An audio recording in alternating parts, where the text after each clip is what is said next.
Good evening, friends, and welcome to Kirby Russia, the program where I, Tim Kirby, share my expertise after living in Russia for over 10 years, writing a ton of political material, working in the media, and so on. I'm probably one of the few native English speakers within Russia who really knows how this country works from the inside and out and has put their name on the line to write about it, sometimes on the side that Washington doesn't particularly like.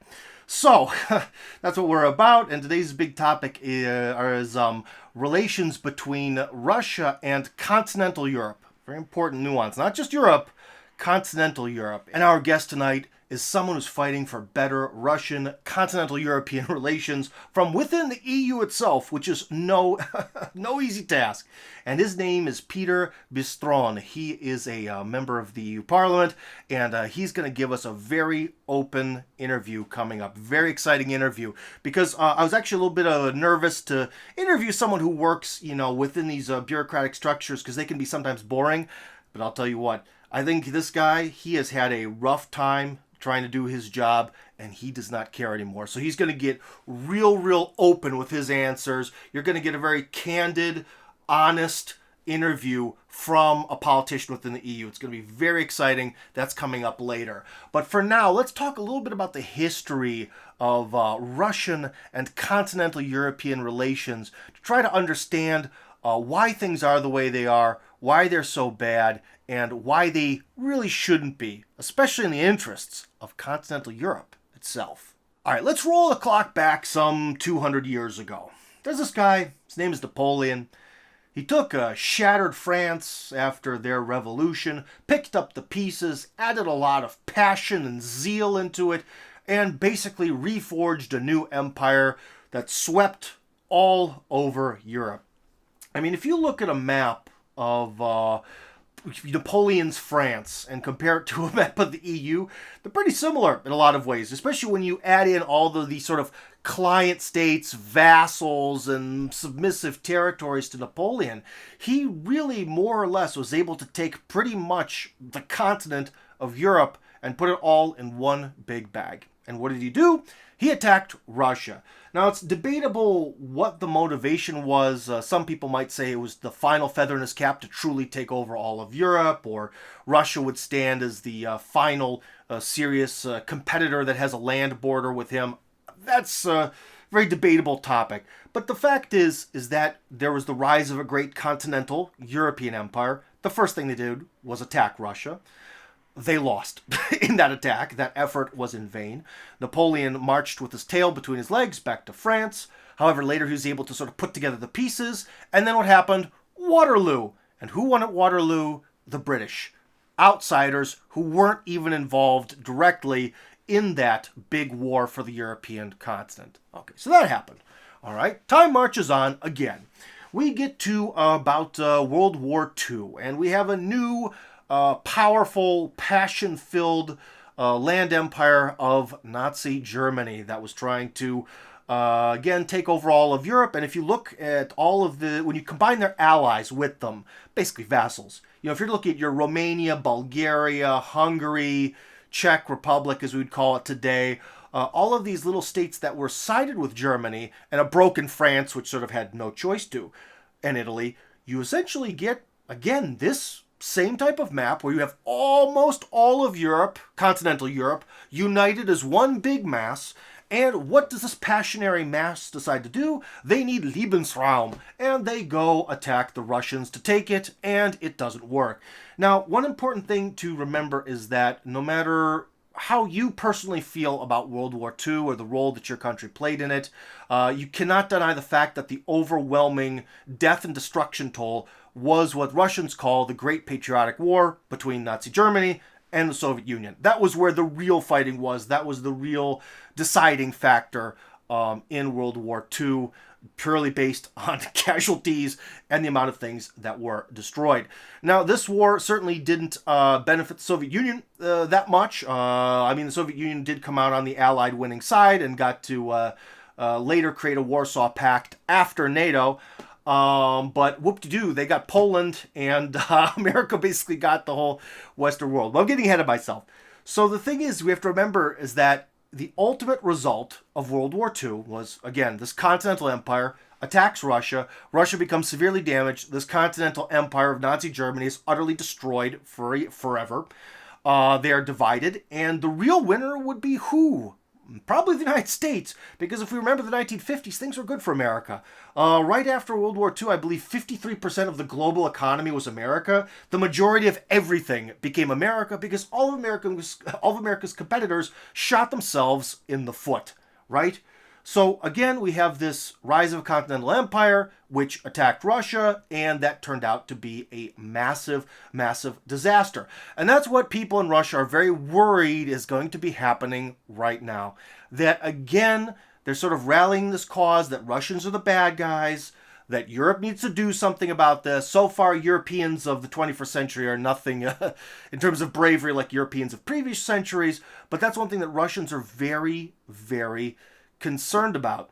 And another thing that's also important to note is that even before this whole thing with Germany in World War II, there was this Germany in World War I that in a lot of ways Russians also felt betrayed them. Because before that, there was so much intermarriage between the aristocracies of what would be then the Kaiser's Germany, the sort of post-Bismarck rising Germany that committed suicide in World War I. That Germany, there was so much interrelations between them. The Russians felt that the Germans, this German Empire, this Reich, they're exactly like us. They're going to be the same. It's going to be great. We're going to be able to get along. There's going to be more or less peace in the world. They're going to have everything west of such and such place in Eastern Europe. We'll have everything in the East, and life is going to be Jim Dandy awesome. Well, that didn't happen. Russia found itself in World War I, and then found itself in a phase of revolution after, what would that be then, 8 months? Yeah, 8 months after the Tsar was overthrown by his own people. Those people were overthrown by the communists, and the rest is history. It's debatable for a lot of people whether World War I was a win or a loss condition for Russia. It sort of depends on your views of communism. I would say it was ultimately a very large loss, but that's a little bit up for debate. But one thing we can definitely don't have to debate is, was it a massive loss for the rising Germany of the 19th century? Yeah, they lost pretty freaking big. So again, we see this. The rising Europe gets crushed. If we go back to Peter the First, who is never called Peter the Great in Russian almost, Peter the First's time, that was, I believe, the Great Northern War. Is that what's called in English? When a massive Swedish empire tried to come down and expand into and more or less take continental Europe. Sort of the battle in a lot of ways for Eastern and continental Europe between the Russians and the Swedes of the time. And of course, Sweden lost. So that one's not quite the same, but kind of has the same similar flavor. But essentially, the main thing that we have to understand is that, and in that war, were the British involved? Yes, they were. And again, when Sweden and Russia were spending all of their treasure to destroy each other, who wins? The British. And in World War I, to an extent, who won? Kind of the British. Maybe America to an extent, too. So we're seeing this sort of pattern here, whereas whatever the continental big Europe is, if it fights Russia, it loses. It loses in the direct sense and the indirect sense of being utterly dashed and destroyed and becoming irrelevant, whereas Russia wins technically maybe in a military sense, but ultimately is kind of the loser because it loses men and resources and has to rebuild. Because remember, when Russia went into the Cold War, the United States was enjoying the 1950s and the wealth of having, like I said, no competition anywhere on the planet. The United States was super wealthy, super successful, super industrialized, and Russia found the entire western third of its country burnt to the ground. Okay, Russia was dealing with hunger. It was dealing with people being homeless. That's where a lot of these cheap Soviet apartment buildings really got their rise, was during this phase where people realized we've got to build something, we got to build it cheap, and we got to build it fast. There's a lot of public housing. So again, it's much different. America was moving into the 1950s consumerist lifestyle, and Russia was in survival mode, okay? So we should remember that there was a bit of a head start for America in the Cold War. But anyways, we've already seen this particular type of history happen over and over and over in Europe. And yet outside of Russia, people don't seem to see it this way. They don't seem to see the big mistake of history isn't to sort of somehow maybe make some sort of deal with the Russians so they get this amount of territory and the Europeans get this amount of territory, maybe with a little buffer zone in the middle. In fact, that's those holding. Have you heard about those Visegrad countries? I believe that's like Poland, Hungary, Czech Republic, Slovakia would sort of like to maybe be their own thing, nice little buffer region. And especially those smaller countries, they'd have a lot more relevance as a buffer region, buffer empire between Europe and Russia than they do as being forgotten countries in the EU that no one cares about. But that's a bit of a side topic. But the main issue that Europeans don't seem to understand is that this obsession with trying to attack or conquer or break Russia, first off, it hasn't worked. And secondly, whoever starts it pays for it the worst. And who benefits from it the most? United States, Britain. The guys who are geopolitically outside of physical contact with continental Europe and with Russia. And in fact, some experts believe that it was almost destiny that a Brexit would happen, because England's not going to go down with that continental Europe ship. England's always benefited from being close to Europe, but on the outside. Okay? So that's a little history lesson for today. I hope you found it interesting. Maybe it sort of opened your eyes to newer different things. But I can tell you one thing, especially today's EU, if they again try this madness, well, in the 21st century with nuclear weapons, it'll be pretty ugly, but try this direct madness of again trying to throw all their resources in a fight against Russia, even if it's some sort of more abstract economic fight, it won't work, and it will only benefit either the United States or England again. All right? So that's how I kind of see things. That is the key, I think, the real key argument the Russians need to make when they're talking to the EU is just, look, guys, it doesn't work. It just doesn't work. You can pretend, you can hate us, you can think we're inferior, we have the wrong religion, we're backwards or whatever. Who cares? You hate us as much as you want, but facts are facts. The way you've tried to deal with us over the last few hundred years, it just doesn't work. And we're not going to stop resisting. We never have. We never will. Just let's move on. And today we're going to, right now, actually talk to Petr Bystron, who is working within the EU to try to change attitudes here and maybe finally get continental Europe to understand that for it to have a bright future, it needs to have a good, solid relationship with Russia, with a good, solid, understandable border between Russia's territory and its territory. And if everyone can get along and mind those borders, oh boy, are we going to have a lot of money. So, let the interview begin, and thank you for your time. Petr Bystron. There are powers which are interested in that the relationships between Germany and Russia, especially, but also between Europe and Russia, are getting worse. We see it since 2014 with the Ukrainian crisis, and then of course it followed with Crimea and so on and so on. Now with we say Skripalny, Navalny, and so on. Yeah.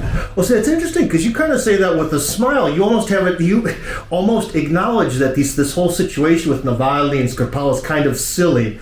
Does it seem that way? Silly. Of course, it's silly because I can see it from the other side. You know, we are in the parliament and we see always how fast and uncritical certain things are communicated through the whole media landscape in Germany. And it was the same with Skripal, it was the same with Navalny. There is no thinking about, and at the beginning there is nothing like, oh, let's investigate, let's wait, where is the truth? But the truth is from the beginning defined, and it is just communicated true, you know, and therefore I'm smiling about it, and this is in strong difference to other cases in other countries, you know. It's always specifically against Russia.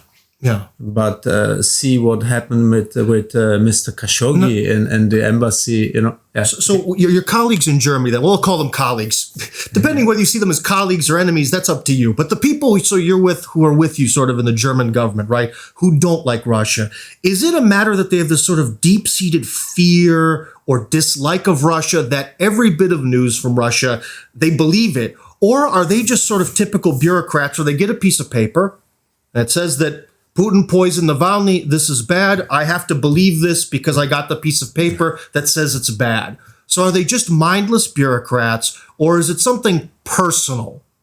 It's a mixture.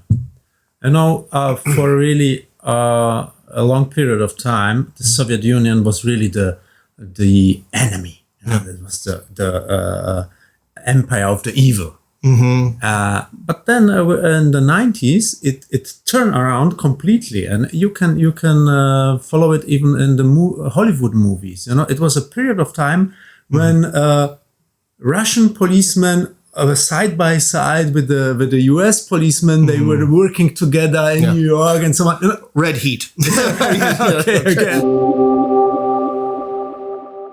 That's exactly it. If Hollywood wanted to change U.S.-Russian relations, it could probably do so overnight. But they don't.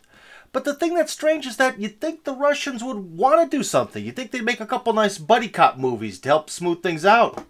But they don't. It is, and it was the whole period. Before it was Rambo against the Russian, and then it was Red Heat, so it changed. And the Russians were no enemies anymore, and they were friends.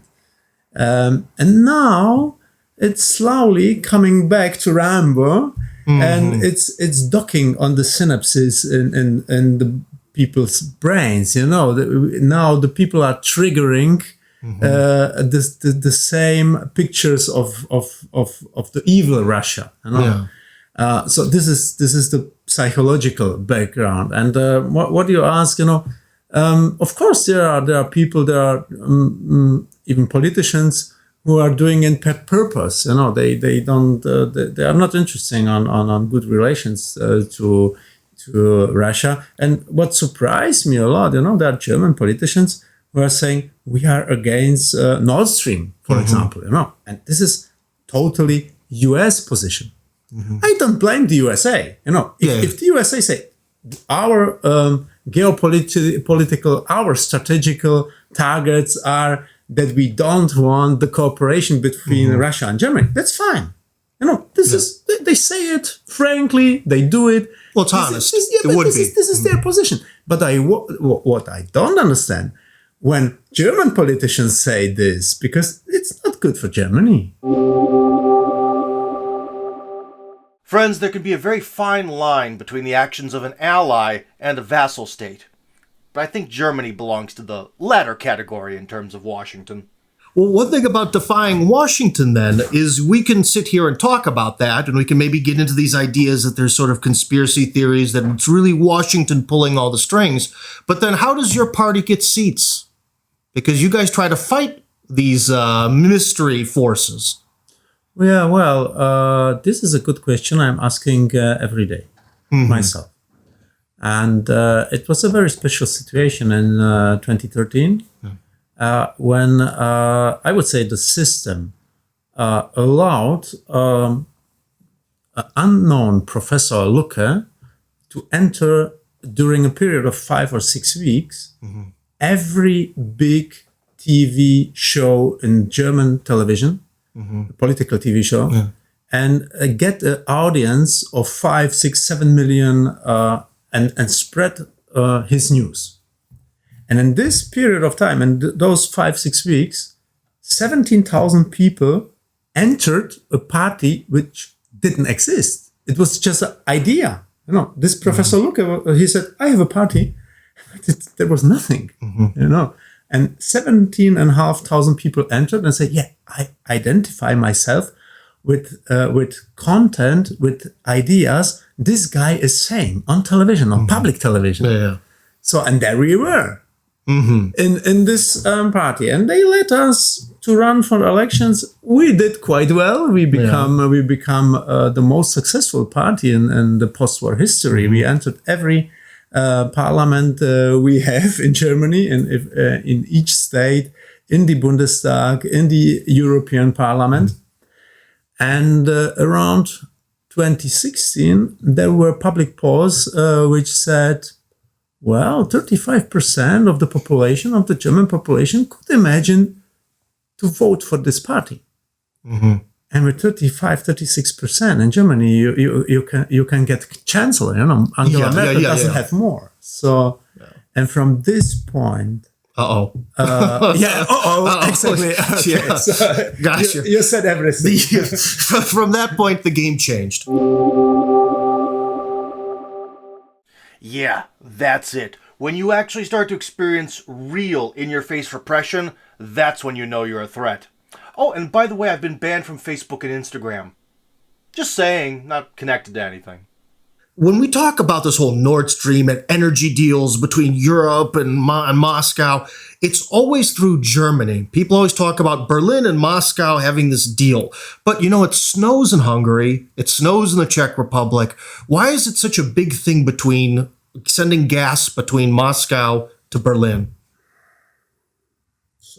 I really don't know, because we have already, since the 70s, there is a pipeline, and it was a deal between the Western Germany and the former Soviet Union, and it worked perfectly, in spite of we had the Iron Curtain, and even the Soviet Union was always a reliable partner delivering. This is also a funny thing. We have quite every winter. The media brings the news, now there is a winter, it's dangerous because the Russians maybe will not deliver the gas. Oh, I see. And I think, okay, why should they do it? Because they want to sell something, and we have the money, so they want our money. Why should they stop the delivering the gas to us? It's complete nonsense. But I guess maybe the idea would be to sort of scare you into controlling you to make you agree to something. Because if you threaten someone, so do this or else, right? That's the threat. So what would be the do this? It's just threatening the people and creating an image of Russians that they are not a reliable partner. That they would like to stop the delivery of gas, but this is what you asked before, when if normal people, why do they react as they react? Because you have permanent propaganda like this, or permanent news like this, so it works. They repeating and there is a saying: if you repeat a lie 1,000 times, it becomes true. If you haven't noticed, the media always talks about the potential threat that Russia poses. Always the potential future threat, and never about the evil acts that they've committed recently. Maybe because there aren't any? Now, in Russia, there's this belief that in the 1800s, so long, long ago, the Tsars were very confident that things were going to go well with Germany because Germany was becoming a rising power. This is the whole, Bismarck era, and that it looked like the continental Europe would be mostly controlled by Germany, but there was a lot of sort of intermarriages and interrelations between the Russian aristocracy and the German aristocracy. So everyone in Russia thought, this is going to be great. There's not going to be any more wars. We're going to be able to agree, make agreements with these guys. They're going to control everything. It'll be real easy. We'll sort of split the world with the Germans. Well, that didn't happen. With World War I, Germany and Russia fought, and it was really, really bad, I think, for both sides. World War II was really, really bad for both sides, especially the German side. The Cold War probably didn't help. So one thing is in Germany, why has no one sort of woken up to the possibility that maybe conflict with Russia has really shot Germany in the foot at least twice, maybe more? Yeah, well, I would go even more years back, maybe 2,000 years back to the Roman Empire. When you remember what happened when the Roman Empire split to the western and the eastern part.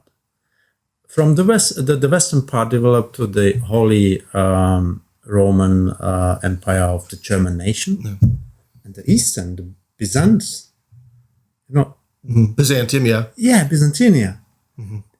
Russia is the heritage on which Russia is standing. You know, there are not many people that know that the word Tsar comes from Caesar. Yeah. Yeah. So what I want to say is that Russia and Germany, those are it's like yin and yang. Those are two parts, you know, which belong together. They've just been separated, but they have common roots. And in my view, Russia is the eastern part of Europe, you know, historically seen. So, what we want as a party and what many people want is that those two parts come together again. Reforging the glory of Rome with Russia in the east and Germany in the west. I'm down.